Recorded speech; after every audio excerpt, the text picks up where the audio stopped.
My name is Ben, and today I'll be talking about Facade. So Facade is an HTTP covert channel that significantly improves performance in the upload direction without sacrificing deniability. So this is a joint work with Sam, Nick, Sean, Sarthak, Sathya, and Karim. So to get started, we hopefully all realize at this conference that censorship is a common problem for users around the world. So in the next few examples, I'm going to talk about two example users, Alice and Bob, who want to communicate, but unfortunately are prevented from communicating by the censor between them. So in one way of enabling Bob and Alice to communicate, we can put a proxy between Bob and Alice. So we can make it appear that Bob and Alice are not directly communicating.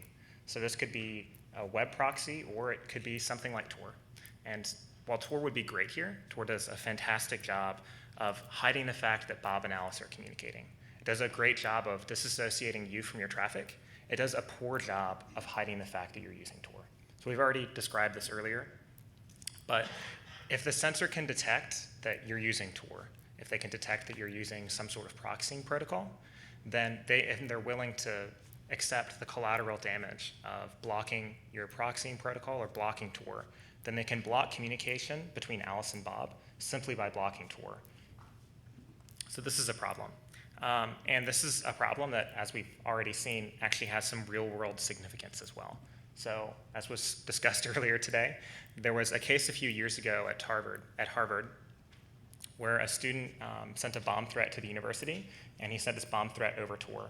And Harvard was able to identify him because he was one of the few users on their network who was using Tor at the time that the threat was sent out. So luckily, though, while we may not be able to connect directly to our proxy using Tor, there are a number of circumvention tools that would enable us to connect to the proxy and mask our traffic so that it appears to be another protocol. So a variety of circumvention tools exist that would make the traffic look like VoIP, HTTPS, or even random data. But unfortunately, even these tools would be insufficient under certain threat models. If we have a censor that's willing to accept the collateral damage of blocking all traffic other than HTTP, then the censor can block all of these circumvention tools, except for circumvention tools which work over HTTP. So this may seem a bit unreasonable, and these capabilities may seem a bit out of reach, but similar capabilities currently exist. So for example, this is a Tor blog post that talks about how Iran was blocking access to SSL for some citizens in Iran. So this isn't blocking access to everything but HTTP, but it shows that censors like Iran are developing the capability to block entire protocols. And if they don't already have the capability to block all protocols other than HTTP, they soon will. And echoing this article, here's another Ars Technica article reporting on the same piece. Luckily, a number of HTTP circumvention tools already exist. So on this graph I've drawn, which is drawn for emphasis, there's no units or scale, I've drawn the existing HTTP circumvention tools in this space. So at the top, we have StegoTorus, which optimizes performance at the expense of deniability. And on the other end, we have Collage and Infranet, which optimize deniability at the expense of performance. So just a few basics about these tools. So the way that StegoTorus...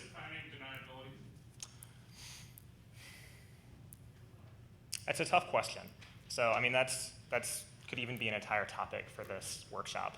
But in this specific context, I was thinking about the level of detail that the censor would need to go into in order to block the protocol. So I was going to deal with that a little bit later, but I can address that here as well if that would be useful. That's fine. Just okay. To get the censor. Yeah, exactly. So, So StegoTorus works, at least in the upload direction, by base64 encoding some data. So this is the random data that you want to send from the client to the server, and stuffing that data into fields in an HTTP request. So specifically, it uses the path, query string, and cookie fields. On the other side of the spectrum, we have Collage, which takes user-generated images, encodes information to them, and uploads them to user-generated content sites. So Collage has a very complex rendezvous protocol that I'm not going to discuss that basically enables this to work for communicating messages back and forth between arbitrary users. And next we have Infranet. So Infranet uses a scheme it calls range mapping in order to encode information from the client to the server. So from the server back to the client, it just encodes information in images. But from the client to the server, it uses a scheme that it essentially uses the rank and unranked properties of a language. So what Infranet does is it returns HTML to the Infranet client that contains a list of URLs. And the Infranet client selects the URL that is closest to the URL that it actually wants. And in this case, we're defining closeness in terms of distance in the language. So you can think about it kind of in terms of edit distance. So that's how Infranet works. But unfortunately, none of these tools are really addressing what we want. They don't necessarily offer the properties that we want. So while StegoTorus is great, if we give our adversary the power to retain state or to compute entropy of traffic, then StegoTorus may not be the best choice. Alternatively, while Collage does a great job of communicating information, it can't communicate in real time, which is a significant problem. And while Infranet performs well for normal web traffic, so it's designed to transmit HTTP traffic, and in fact, it takes roughly 5 HTTP requests that are visible to the sensor to encode a single hidden URL. Infranet has very poor performance for random or encrypted data. So basically, it uses a coding in order to optimize performance, and that coding works very poorly if you try to encode encrypted data. So we're trying to target a new point on the performance deniability curve. So this is the space that we want to target, where we're increasing performance without sacrificing deniability. And Facade is one point on this space. So Facade does significantly improve performance over Infranet, but I guess a good disclaimer at this point is better performance in this context is around 10 bytes per HTTP request. So this isn't a ton of information. So there's still a lot more room for further work in this space. Okay, so moving on, the research problems that we want to address here are asking, how can we create deniable HTTP covert channels? And can we get the deniability of Infranet? So can we get those same deniability properties with better performance for encrypted data uploads?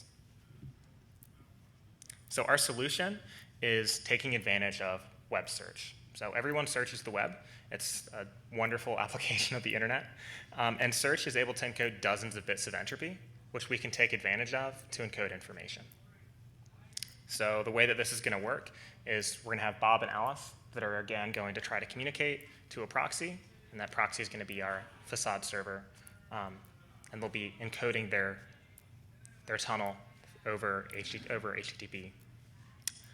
So in the rest of our talk, we're going to briefly outline the Facade protocol itself and discuss an evaluation of the protocol, which will include a brief piece on deniability.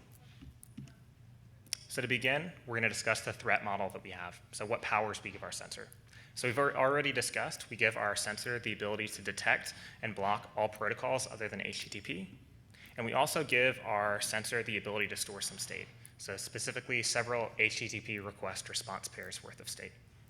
So an example attack that the sensor could launch would be storing the value of cookies that are sent from the server to the client and from the client to the server. And if the sensor can detect that cookies are being sent from the client to the server, that the web server had never returned to the client, then it can detect that information is passing and block the protocol. We also give our sensor the ability to operate in path, which gives it the capability to create error conditions to fingerprint the client or the server. So for example, here the sensor could modify an HTTP transaction and it's returned to the client so that it creates an error condition on the HTTP client. And by evaluating how the HTTP client responds to that error condition, it could determine the specific implementation in use. And by determining that specific implementation, if that implementation is not widely deployed, then it could potentially just block all use of that implementation. So if an implementation, this is covered in the Parrot is Dead paper, but basically if the sensor is willing to block the entire deployment base of that implementation, then they can block the protocol. And we get around this in our tool by using Chrome on the client side. So we use a real version of Chrome, and we use Apache on the server side. So to begin, as we've already covered, Facade encodes information in web search. And we know that real users don't just search. They browse and search and refine their search query. So what we're going to do is we're going to have Facade encode information in browsing and search at the same time. And an important qualification at this point is in order for our system to maintain deniability, it's important for the Facade server to have sufficient search cover traffic. So as I'll get to in a minute, the Facade server we've designed it to be running a legitimate web server as well as this Facade protocol as a proxy. So now we're going to cover briefly how we're actually encoding information in search. So what we're doing is we're encoding information in the path string of a URL with a dictionary encoding. And by a dictionary encoding, I just mean a mapping from data to English. So in the example that I have on the screen, I have a URL that's encoding the query string banana plus law. So these two English words are decoding to the ASCII string, the ASCII data that represents the string hello. In order to make this more deniable, we're also leveraging the open search specification. So open search is a specification for sending search requests. And this basically just works by encoding the terms that you want to search for into a URL and then sending it to your target destination. And the reason that we're using this is it's very widely deployed, so it gives us a lot of cover traffic. So this is widely deployed on a number of client platforms, so Chrome, Firefox, etc. Whenever you type in the Omnibox to make a query, this is how your query actually gets to the web server that you're talking to. And this is also widely deployed on the server side as well. So Bing, Yandex, Google, Baidu, etc. all support this protocol. So as an example of what this looks like, let's say you want to search for where to buy peanuts. So open search will take your query and turn it into a URL. So here it's just separating those terms with pluses. And finally, you can see that if you were to make this query in a web browser, then your browser would correctly interpret the results from DuckDuckGo, and DuckDuckGo would understand your search query and return to you relevant results. So in this example, we can see that I've sent a request to duckduckgo.com, and it's returned to me an HTML page, which includes a search box at the top, which has become populated with the terms that I searched for. So now let's see how this works overall. So as I've already mentioned, we have a Facade client, which is going to be running on the same machine as whatever user application needs to be proxied. On the other side, we're going to have a Facade server, and this will be running on a machine that, on a web server that is serving legitimate traffic as well. So there should be legitimate search traffic as well from this Facade server on the right. So now we're just going to briefly walk through an example of what it would look like for the client to request a URL. So let's say that they want to proxy a request from their browser. And we're going to walk through what that would actually look like. So to get started, let's say that the user makes a request for epictimes.com. So this is blocked in many countries. And next, so this is going to get interpreted by the Facade client using a SOX proxy. So the Facade client is going to understand that the user is making a request and it wants to access epictimes.com, but it can't access it. So Facade is first going to break this request into chunks for transmission because we can't transmit that entire URL at once. We can't transmit all of that information at once. So I'm obviously leaving out a lot of steps here. There's authentication and some other pieces that I'm leaving out. But this framing layer is taking care of breaking our request into smaller pieces that we can actually send out and making sure that those arrive in order at the other side. So it's basically just implementing some framing code. So next, the Facade client is going to take the first chunk that it wants to transmit, which in this case is HTTP www, and it's going to encode that data within a URL to send out. So in this case, it's panda cookie is the query string, and that URL is going to be sent to the Facade server. So this is the web server that's serving legitimate traffic as well as our application. Next, the Facade server is going to decode this first chunk, correctly understand that this isn't the complete message, so it's going to queue the chunk for the rest of the information. Next, the Facade client is going to send the second chunk for epictimes.com, and the Facade client is going to translate this into a URL which contains the search query shoe coffee. The Facade server is going to decode the second chunk and the Facade server is going to reassemble all of these chunks together because it now understands that it has the complete message. So after reassembly, our Facade server is just going to act as a proxy, and it's going to basically get the information back from epictimes.com and encode that content into an image that'll be returned to the user. So moving on from here, we're going to move briefly into an evaluation of our protocol. So when thinking about how to evaluate performance, it becomes very difficult when we're thinking about circumvention tools because there are many trade-offs that have to be made in terms of timing and many other factors that significantly impact performance. So the way that we've decided to evaluate performance is by the maximum amount of information that we can deniably encode in an HTTP request. So the way that we're determining that is we're looking at a wide variety of real search queries and seeing how much information they contain. So what we're using is the infamous AOL search corpus, which consists of roughly 20 million queries from about 650,000 users. And we're getting the average information content, which is entropy, per search query. So now on to our results. So a few qualifications before I move on. So first, our protocol is able to encode roughly 78 bits of entropy per request. In our original draft of the paper, we accidentally computed entropy with log base E instead of 2, and an updated version of the paper is available on the website. We've computed Infranet entropy using the parameters they use within their paper, which is 8 URLs per page.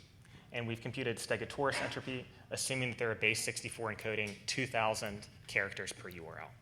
So using these results, we can see that neither Facade nor Infranet is particularly usable for the user, but it potentially offers more deniability. So with Facade, we're able to encode roughly 78 bits per request.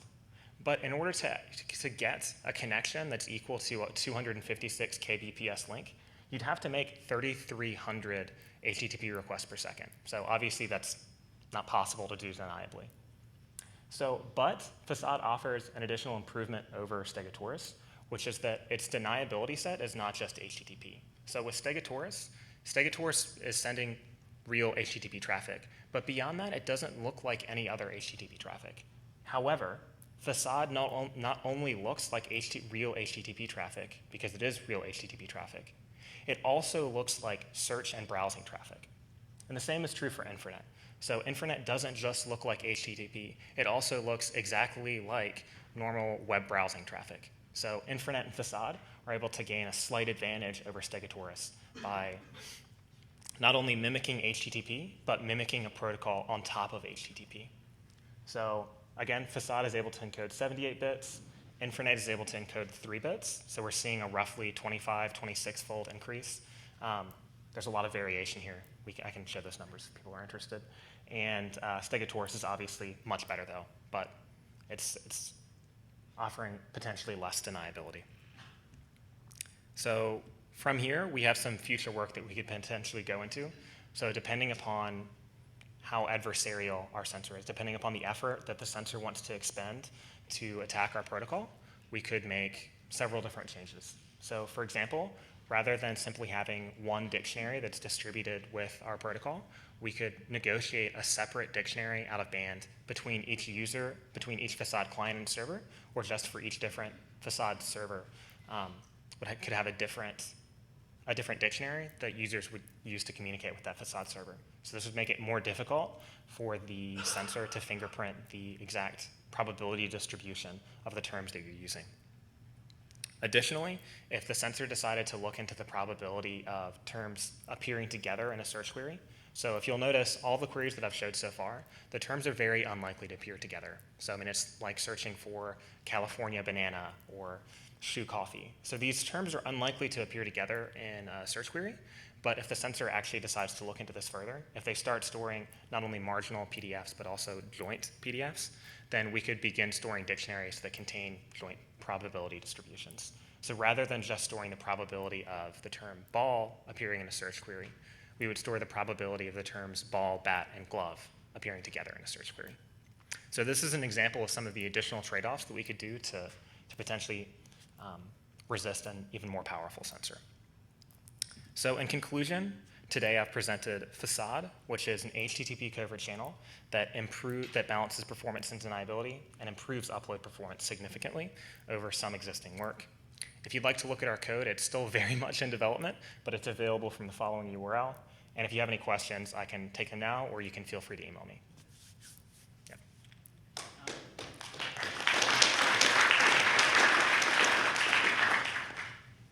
I was just going to ask, are you familiar at all with Banana Phone? Banana Phone. No. So basically, one of the Banana Phone and Phone. Huh. So basically, the idea is sort of similar in that two people predefine a dictionary, and then they get together and pick things out of it, and then they wrap that into some sort of Markov chain, so it looks like something normal you would say. Oh, wow. Just a sentence. Mhm. So it's kind of an interesting idea. One of the Tor volunteers came up with it a couple of years back. Okay. Wow, I was not aware of that. Wow, thank you. It's on GitHub. Okay, I'll have to look into that. Do you have a cable scheme designed for preventing a resource exhaustion attack on a server? Do you mean on our server, like on the? Facade server. We hadn't really thought about that now. Sorry. I was wondering, I noticed your example, HTTP column / translates into panda cookie. Mhm. Could someone just block specifically the search for the panda cookie? You're saying could they block a search for certain search terms? Well, panda cookie would block HTTP column / right? Which would block all the sites, right? That's how it works. I'm sorry, could you repeat that? Oh, sorry. What if you just blocked the search for the term panda cookie? Wouldn't that block HTTP column / anything? Wouldn't that block? I'm not sure I understand. Are you saying that the censor would just only block certain search terms in order to force us to communicate a new dictionary? Is that the attack? Communicate new dictionary or even defeat the client? Yeah. So we don't currently have a way of handling this, but I mean, so again, we have this framing layer, so it can tell us if information is not actually being communicated. So potentially, I don't know, I mean, you could do something where maybe you pad some random data onto the end, so it changes the search query that you're actually sending. So you just send a different search query if your first one fails. But that's not currently implemented. But yeah, thanks. I have a question. Okay, great. The idea of using joint probability distributions and stuff is an interesting potential enhancement. Have you done any back of the envelope estimations? How drastically your bandwidth, your kind of effective available bandwidth would be affected if you tried to kind of use joint probability distributions, or even kind of do something banana phone like, try to kind of work Yeah. harder to make really sensible combinations of words. So we realized that would definitely be a significant performance detriment, but we were thinking about this more in terms of the space necessary to store the dictionary rather than, I guess, obviously the network issues they would run into. So no, we haven't evaluated that.